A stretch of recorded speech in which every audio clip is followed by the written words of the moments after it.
हाल ही में बजट 2026 में निर्मला सीतारमण जी के द्वारा रेयर अर्थ कॉरिडोर बनाने की घोषणा की गई है। तो ये रेयर अर्थ कॉरिडोर क्यों बनाया जा रहा है और रेयर अर्थ क्या होते हैं, इसके प्रमुख बिंदुओं पर आज हम चर्चा करेंगे। ठीक है, तो रेयर अर्थ कॉरिडोर सरकार के द्वारा क्यों बनाया जा रहा है, क्यों इसके पीछे जो है लगातार स्कीम्स निकाली जा रही है। तो जो रेयर अर्थ कॉरिडोर है वो, अगर मैं बात करूं इसमें रेयर अर्थ की, तो जो रेयर अर्थ है वो पीरियोडिक टेबल में 70 लेंथेनाइट श्रेणी के 70 सदस्य आते हैं, जिसमें से 15 लेंथेनाइट श्रेणी में, और जो 2 सदस्य है वो है आपके स्टेडियम और एक है आपका एरिडियम। ठीक है, ये हो गई रेयर अर्थ की। इन्हें रेयर अर्थ क्यों कहा जाता है? क्या ये बहुत करना चाहिए, मुश्किल से मिलते हैं रेयर अर्थ? नहीं, ये सभी जगह पर उपस्थित है रेयर अर्थ। लेकिन समस्या ये है कि उसके जो उत्खनन है ना, खनन जो क्रिया है, उसके बाद इसका जो निष्कर्षण है, उसमें सबसे ज्यादा करना चाहिए कॉस्टिक, मतलब जो पद्धति है वो महंगी है, तकनीकी का और प्रौद्योगिकी का सबसे ज्यादा यूज किया जाता है। इस कारण इसे जो है रेयर अर्थ कहा जाता है। सभी देशों में रेयर अर्थ के लिए अगर देखा जाए तो यूएसए द्वारा ग्रीनलैंड पर हाल ही में कहना चाहिए कब्जा किए जाने की बात की जा रही है। किया नहीं है, लेकिन लगातार उसके द्वारा ये किया जाता है कि हम ग्रीनलैंड को जो है सुरक्षित नहीं है, इसलिए हम उसे अधिकार में ले लेंगे। क्यों? क्योंकि ग्रीनलैंड में भी ऐसे बहुत सारे जो रेयर अर्थ है जो 2000 कहना चाहिए 47 तक या 2070 तक जो करना चाहिए उसका जो यूज है वो सबसे अधिक मात्रा में किया जाएगा। क्योंकि हाल ही में नेट जीरो एक सम्मेलन जब हुआ था, उसमें नेट जीरो करने की बात की गई थी। ठीक है, तो अब बात करते हैं रेयर अर्थ कॉरिडोर की। रेयर अर्थ हो गया, रेयर अर्थ के बारे में हमने समझ लिए। रेयर अर्थ कॉरिडोर जो है वो 4 तटीय स्टेट से होकर बनने वाला है। तो 4 तटीय स्टेट को ही क्यों चुना गया, और ये 4 तटीय स्टेट कौन कौन से? 4 तटीय स्टेट में केरला, तमिलनाडु, आंध्र प्रदेश, ओडिशा। अगर मैं केरला की बात करूं तो यहाँ सबसे ज्यादा क्या मिलता है आपको? मोनोजाइट मिलता है ना।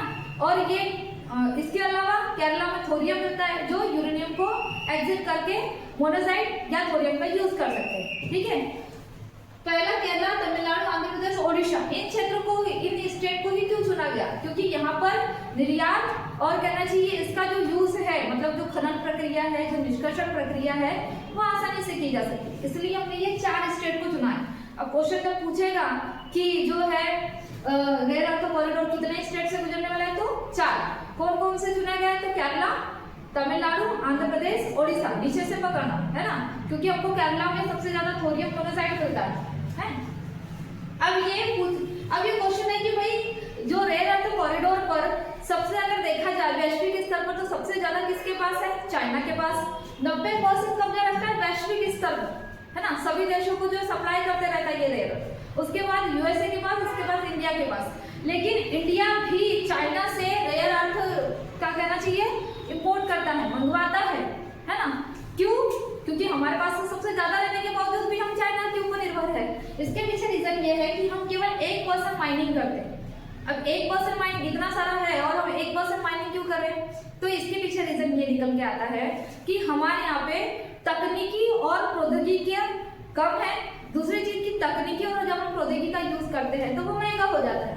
पता चला कि उसे एक कंपनी है जिसे रेयर अर्थ को निकालने में और उसका निष्कर्षण करने के लिए 100 रुपए लग रहे थे, लेकिन जब उसने मार्केट में बिका तो उसे 50 रुपए में बिक दिया। तो उसका क्या हो गया? नुकसान हो गया ना।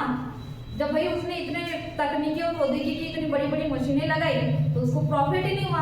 तो हमारे यहाँ पे समस्या यही थी कि हमारे 1% माइनिंग हो रहा था लेकिन उसका निष्कर्षण नहीं हो रहा था, रेयर अर्थ।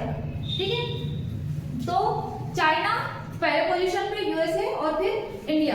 अच्छा, भारत द्वारा रेयर अर्थ कॉरिडोर बनाने की घोषणा क्यों की? पहले तो हमें समझ में आया कि भाई चाइना वैश्विक स्तर पर 90% कब्जा रखता है, तो चाइना पे जो हम डिपेंडेंट है, उसको निर्भरता जो है वो हम कम करेंगे।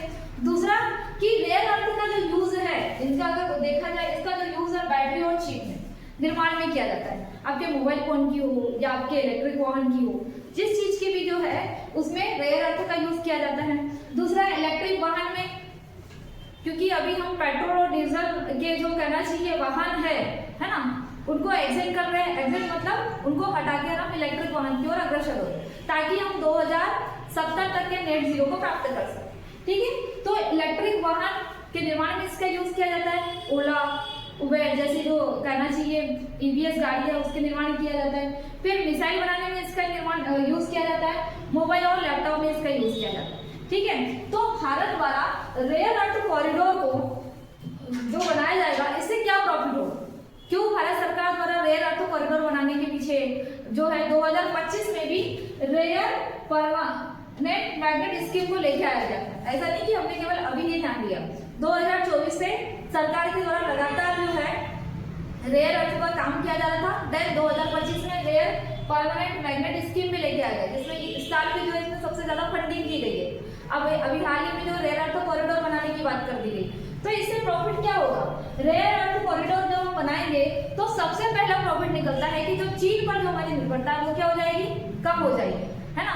2047 तक के हम तकनीकी और प्रौद्योगिकी क्षेत्र में क्या हो जाएगा? दक्षता हमारी बढ़ेगी। तकनीकी और प्रौद्योगिकी क्षेत्र में हमारी दक्षता बढ़ने का मतलब जो ऑटोमोबाइल सेक्टर है या कहना चाहिए आपके इलेक्ट्रिक जो सेक्टर है, बड़े बड़े सेक्टर में जो विनिर्माण क्षेत्र के हब के रूप में उभरेगा भारत। तीसरा ये है कि 2070 तक हम नेट जीरो को प्राप्त कर सकें। नेट जीरो मतलब नवीकरणीय जो ऊर्जा स्रोत है ना, क्योंकि हम कोयला जीवाश्म जो ईंधन है और नवीकरण जो स्रोत है उसको स्किप करके हम लोग नवीकरणीय ऊर्जा स्रोत की ओर बढ़ेंगे, ताकि कार्बन क्या हो जाएगा, है ना, वो कम हो जाएगा। तो 2070 तक के हम नेट जीरो को आसानी से प्राप्त कर सकेंगे। तीसरा कि जब हमारे पास खुद का रेयर अर्थ होगा तो हम उसको क्या करेंगे? दूसरे देशों में सप्लाई करेंगे, है ना, एक्सपोर्ट करेंगे, तो आयात में क्या होगी? वृद्धि होगी। जब हम उस क्षेत्र से संबंधित औद्योगिकी, प्रौद्योगिकी और तकनीकी का विकास करेंगे तो उस क्षेत्र में रोजगार का क्या होगा? निर्माण होगा, है ना। तो भाई रेयर अर्थ कॉरिडोर बनाने से हमको ये प्रॉफिट होगा। ठीक है, दूसरी चीज कि रेयर अर्थ कॉरिडोर मतलब रेयर अर्थ के लिए अब नेक्स्ट जो जनरेशन आ रही है उसमें रेयर अर्थ को जो है सबसे ज्यादा इंपोर्टेंस दी जा रही है। क्यों इंपोर्टेंस दी जा रही है? कि जो पर्यावरण प्रदूषण है उसको कमी किया जा सके, है ना, नेट जीरो को लागू किया जा सके। अब हमारे यहाँ पे इससे संबंधित चुनौतियां क्या है, क्या समस्याएं हैं? ये तो हो गया रेयर अर्थ कॉरिडोर का यूज, मतलब रेयर अर्थ का यूज, इससे क्या प्रॉफिट होगा भाई, इससे कुछ नेगेटिव पॉइंट मतलब नुकसान भी तो होगा। तो क्या चुनौतियां भाई? हमारे यहाँ पे सबसे पहली चुनौती है कि जो भी रेयर अर्थ मतलब जो मिनरल्स निकल रहे हैं उसका निष्कर्षण नहीं हो पा रहा है। दूसरा कि उस क्षेत्र में पर्यावरणीय अगर हम उसको रेयर अर्थ को निकालेंगे तो हो सकता है कि मरुस्थलीकरण बढ़ जाए उस क्षेत्र का, है ना। और रेयर अर्थ ऐसे भी जो है स्वास्थ्य के लिए हानिकारक होते हैं। परमाणु ऊर्जा संयंत्र जो बनाया गया तो बोला जाता है कि इस क्षेत्र में परमाणु ऊर्जा संयंत्र ना बनाइए, है ना। वहां के जो लोग हैं वो प्रोटेस्ट करते हैं, आंदोलन करना स्टार्ट कर देते हैं। तो पर्यावरण से संबंधित नुकसान है। और तीसरी चीज ये है कि हो सकता है कि जहां से रेयर अर्थ निकल रहा है तो उस क्षेत्र में स्वास्थ्य संबंधी समस्या भी उत्पन्न होगी। तो ये सरकार के सामने कुछ चुनौतियां भी है जिसे जो है कहना चाहिए कम नहीं समाप्त भी करना है।